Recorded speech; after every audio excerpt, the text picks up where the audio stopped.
Shalom from Jerusalem. This is TV7's Israel at War update. And as we continue to deliberate the various developments, both here in Israel, throughout the region, and beyond, it's always important to remember how this war started. Some 207 days ago, the Islamist terror groups from the Hamas-plagued Gaza Strip launched an onslaught on southern Israel, declaring war by perpetrating a massacre, murdering some 1,200 mostly civilians, wounding over 4,800 others, and kidnapping 246 people, including elderly, men, women, children, and infants. 133 of them remain in Hamas captivity to date.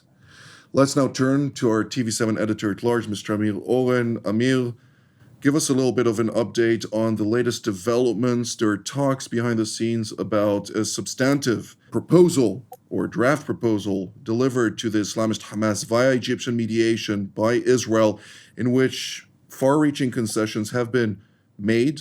Nothing is, of course, yet attained, but where are we heading from here?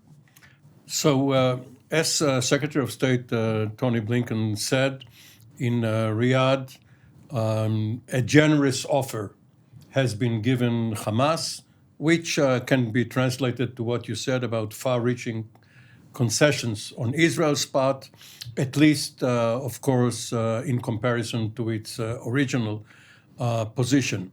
Now, Blinken is due in Israel following his stops in Saudi Arabia and Jordan, and obviously the Emergency War Cabinet will know more once he's here and will tell him more regarding the Israeli position.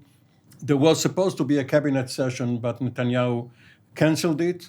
When he met with certain families of both some of the hostages and some of the fallen soldiers who are supporting him, he said that deal or no deal, the IDF will go into Rafah. And in order to support this declaration, the IDF spokesperson announced that two of the IDF's more effective divisions, Division 98 and Division 162, one an infantry, elite infantry and commando division, the other an armored division, are finishing their planning and training regarding the next phase in operations, which again could be Rafah. Now, there are sporadic incidents when the forces along the corridor dismembering Gaza between north and south are being shot at. 2 reserve soldiers were killed the other day. And sometimes there are efforts at launching rockets either at the forces or at the towns and kibbutzim along the border. When these launches are not intercepted before, not preempted on the launching pad, the Israeli Air Force finds the launching squads immediately and takes care of them. There were 2 terror attacks in East Jerusalem and Samaria today. One of the perpetrators was a Turkish tourist who only came to Israel a couple of days ago with the intention of stabbing a police officer. He did. The police officer was wounded, and the perpetrator was killed. And along the Lebanese borders, business as usual, with fire being exchanged on either side. There was also a rare incident along the Egyptian border when armed people approached the border. The Israeli Defense Forces shot at them.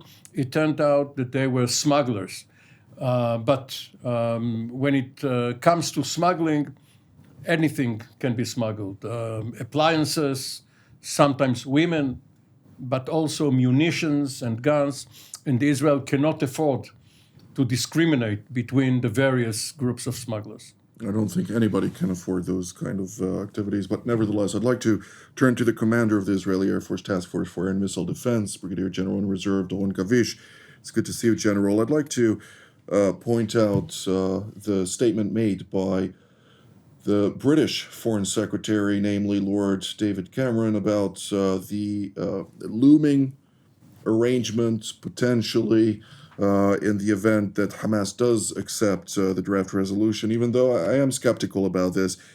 He identified during a Q&A session at the World Economic Forum in Riyadh, and he said as follows, a pretty generous offer of sustained 40 days ceasefire, the release of potentially thousands of Palestinian prisoners, in reference, of course, to terrorists some of whom have blood on their hands murdering Israelis or foreign nationals here in Israel, and that in addition to additional matters in return for the release of hostages. And we're not talking about all of the hostages that have already remained in Hamas captivity for the past 207 days. Can Israel afford something like this at this stage in time, at a time when the war rages on? There is an ongoing commitment of the leadership in Jerusalem to enter the border town of Rafah and to eradicate the Islamist Hamas, to ensure that what occurred on October 7th will never happen again. Well, this is, your question is really showing the complexity of the situation that we are at.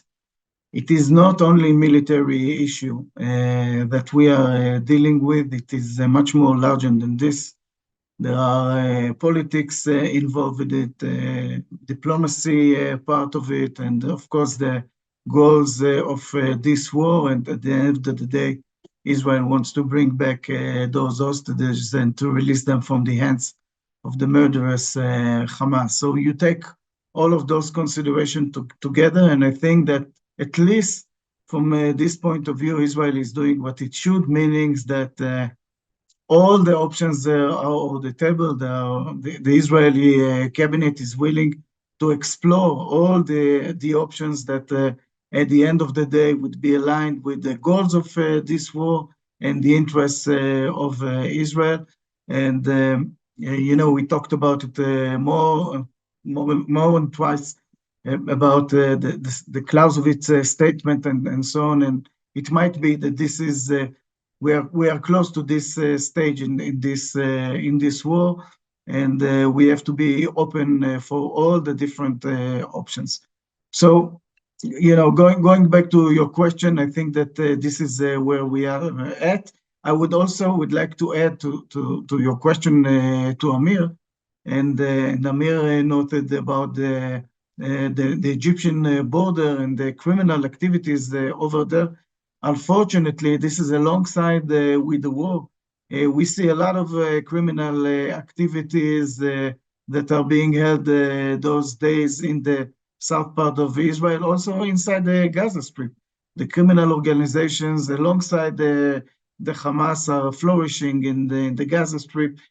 Some of them are bargaining with the aid that is going into the Gaza Strip, and they are trying to take it to themselves and then to sell it in a very high prices.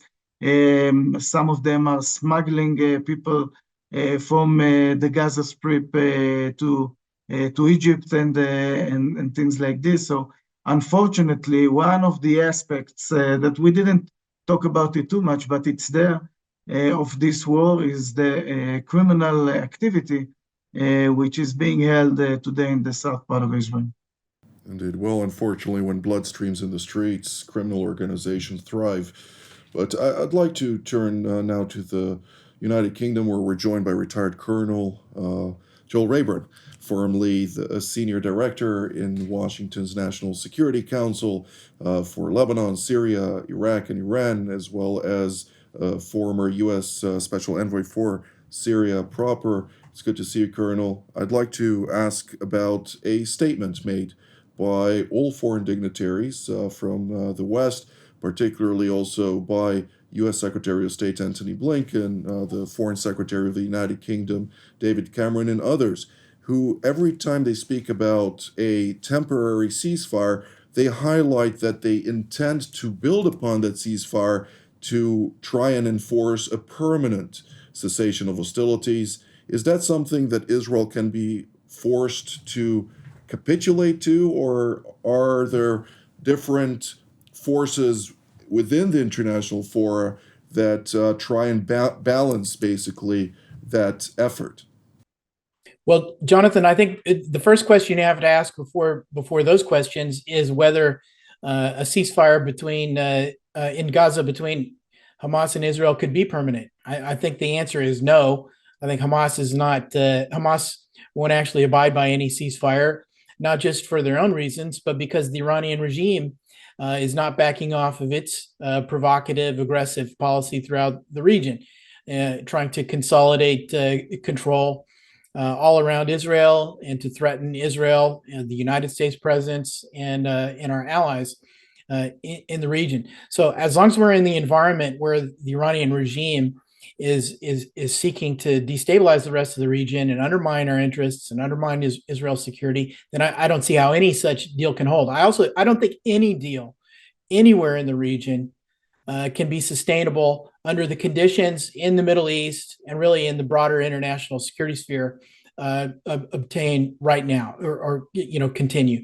The Iranian all of these local deals, whether that's in Lebanon, whether that's something in Syria or in Yemen, certainly in Gaza, what they would require to be stable, predictable, sustainable, and last and be constructive is for the Iranian regime to be expelled from them, for the Iranian regime to be compelled to leave those conflicts, to withdraw its military presence, to withdraw its patronage of terrorist organizations and its destabilizing client states. And that's not going to happen. The threat from the Iranian regime, as we witnessed on the night of April 13th, 14th, is just increasing right now. So I think in the absence of that vital factor, the different deals that we're seeing talked about, including the one that's being bandied about again by anonymous officials between Saudi Arabia and Israel, brokered by the U.S. administration, I think these are unrealistic, not going to happen. And even if they did get signed on paper, they would be overturned. But the Iranian regime can reach into these situations and burn down any agreement. Look, remember what the promises that were made about the maritime agreement between Israel and Lebanon, how that was supposed to make Hezbollah and the Iranian regime stakeholders in a stable border with Israel. Now look at that border. The Israel-Lebanon border is on fire right now and no sign of ending. And that's what the Iranian regime does to all these diplomatic initiatives everywhere it reaches in. Very solid point, Mr. Owen. When we're talking about this conflict, it's not a conflict between Israel and Hamas. It's a conflict much greater than even Israel in this aspect, and that is it's a rivalry between China, Russia, the United States, a global power strategic competition with derivatives thereof, albeit secondary actors, third-grade actors. But we're seeing within the context of the Middle East, Iran versus Israel, and this is something that will outmaneuver any other conflict from that man. Yes, that's very true. Iran has its proxies. And just to follow up on something Joel just said, provided there is a ceasefire deal between Israel and Hamas indirectly through mediation, there are certain to be loopholes there regarding what would be considered violations and what remedies the parties could take.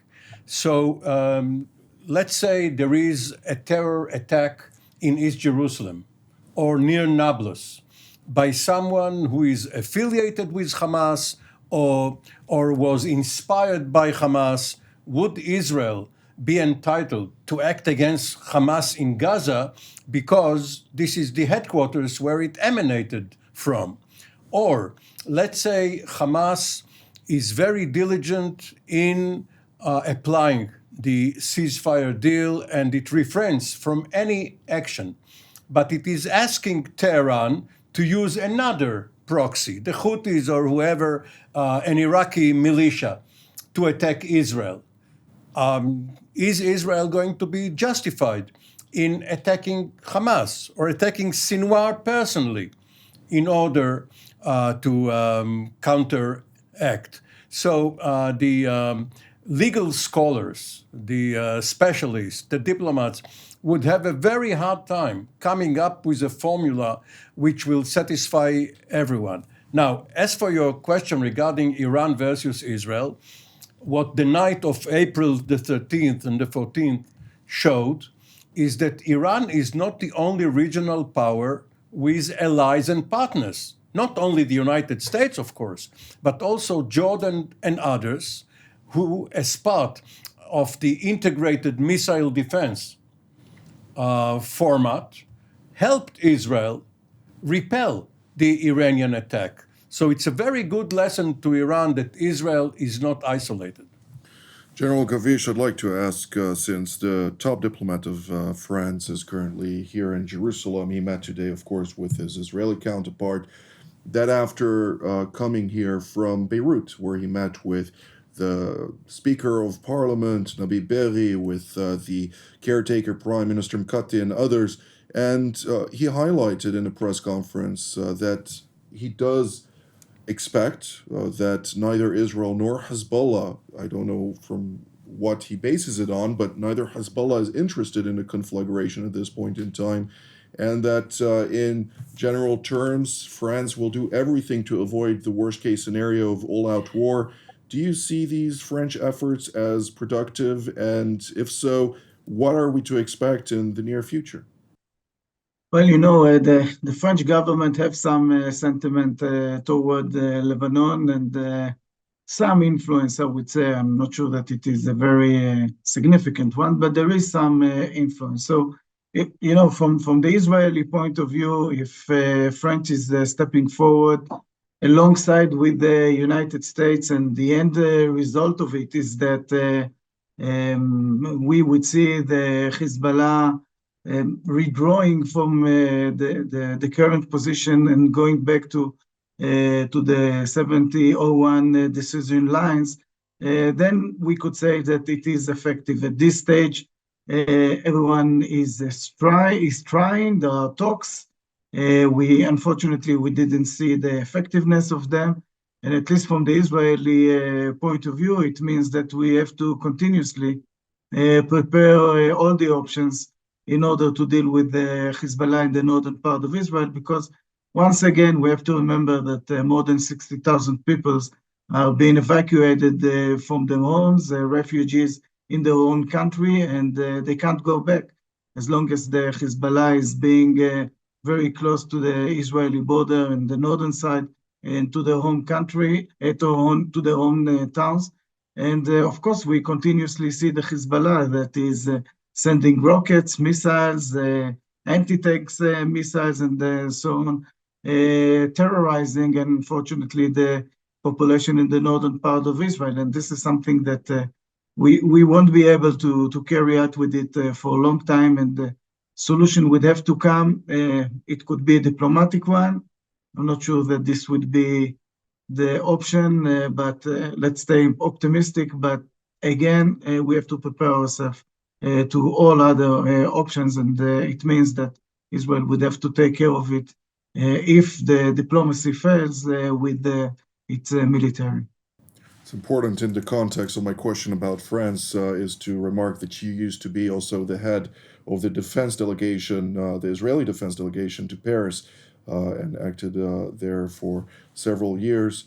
But one thing is quite apparent here in Jerusalem, that there is a unity of all factions, whether right or left, with regard to the necessity to deal with the Hezbollah issue and to do so before September 1st, when the pupils will once again flood the schools, including in northern Israel, children that unfortunately had to contend with isolation during COVID and subsequently also during the various conflicts, have had a very disruptive experience in schools for many years now, and that is something that needs to be taken into account, not only from a physical perspective, but also a psychological perspective.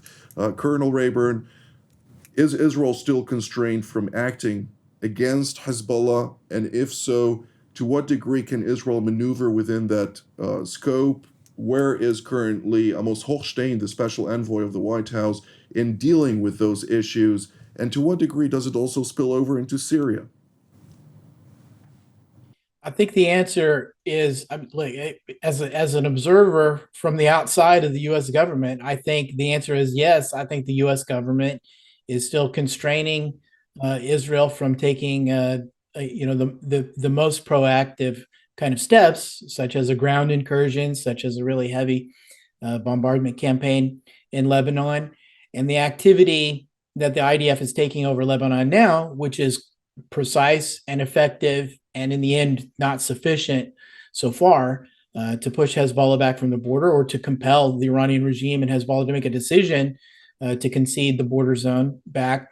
I think that IDF activity so far is below a threshold of intensity that the United States would strictly oppose.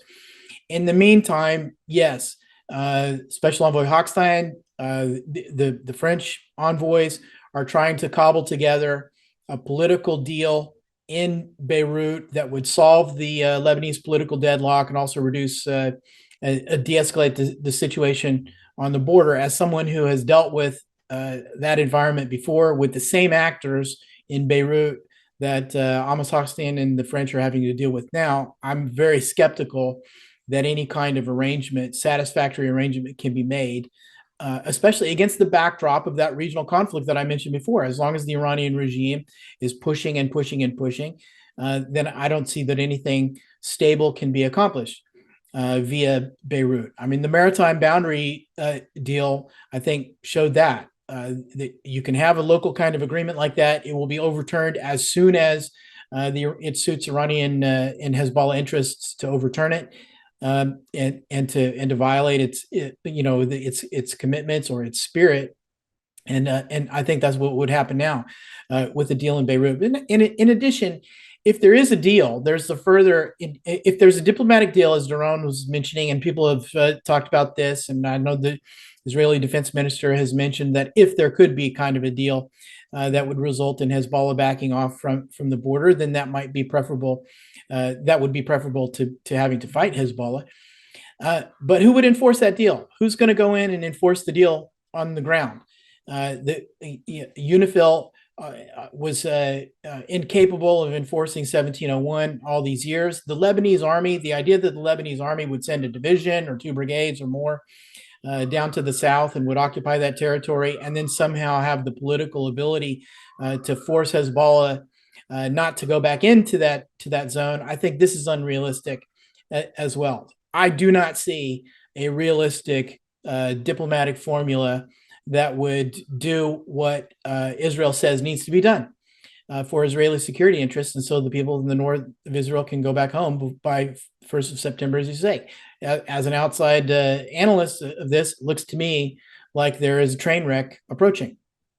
Indeed. Well, this evening we will have a Jerusalem studio production where Joel will also join us in that talk about the U.S.-Israel activities in cohesive effort to recalibrate the reality on the ground here in the Middle East. But nevertheless, there is something very interesting about what Colonel Rayburn just highlighted, and that is there needs to be a deal. But the past deal that was, which he referred to, UN Security Council Resolution 1701, is something that Israel back in 2006 could live with, but now it seems like there is no enforceable solution except for an actual war.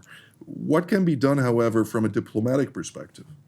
So it depends on your perspective, because if you say that for 17 years, until October the 8th, there has been relative quiet along the Lebanese border, is that an achievement which has to do with 1701, regardless of the facts in South Lebanon? Yes, Hezbollah was there, was in flagrant violation of the resolution, was very intimidating towards the border communities. Nothing was done about it because Israel didn't want to open a new front. And then all of a sudden it became an active front. Now, let's say we go back to October the 6th. Can I answer your question? I think it was counterintuitive that Israel knew that this sickness was spreading in Lebanon and did not act upon it. Yes, but when you say Israel, you mean the Israeli government. And the Israeli government depends on the support of the people. And no Israeli government following the Lebanese war of... No, but it's more about thinking outside of the box and contending with the influence of the Islamic Republic of Iran that has brought Lebanon to ruin, both economically, socially, and elsewhere. That's very true from the analyst chair. But when you're a politician and you have elections all the time, it's a continuous cycle, and you need to explain to your voters why all of a sudden you preempted, you went to a war of choice, it was not forced upon you, you tend to delay it. You say, okay, let's buy another period of quiet. But if we are talking about domestic politics, look at the Rafah issue, how it became part and parcel of the tug of war between Minister Bezalel Smotrich and probably Ben-Gvir too, and the more moderate wing of the cabinet, such as Defense Minister Ben-Gvir and Minister Gantz. Yoav Gallant. Yes, Gallant and Gantz. Because now Smotrich is saying to Netanyahu, if you don't go into Rafah, regardless of the military necessity, you won't have a government. Again, I think we need always to go back to the fact that when there is a sickness in a nation that is faces the contagion that was brought upon it by the Islamic Republic of Iran, where its economy has gone into the worst it ever was there in the last 100 years and more. Lebanon used to be a rich country. And then you see the situation in which the various sects within that country are facing the hardships. It's heartbreaking to see it as an analyst on the one hand, but also the governments do not necessarily, even though you prepare for war, you don't need to go to war to change Jonathan, reality. You're familiar, and Joel is familiar too, with the term the third rail.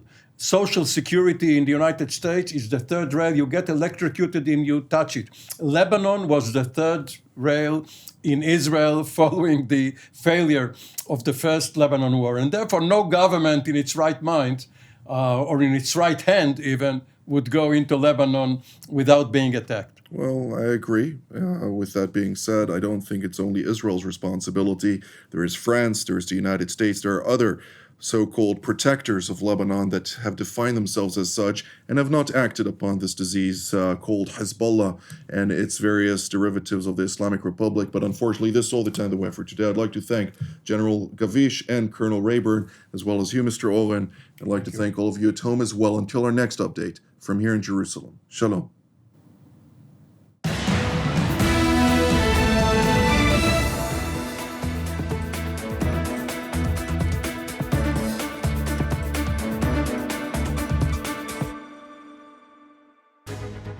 My name is Doron Gavish, and my background, 30 years of serving in the Israeli Air Force.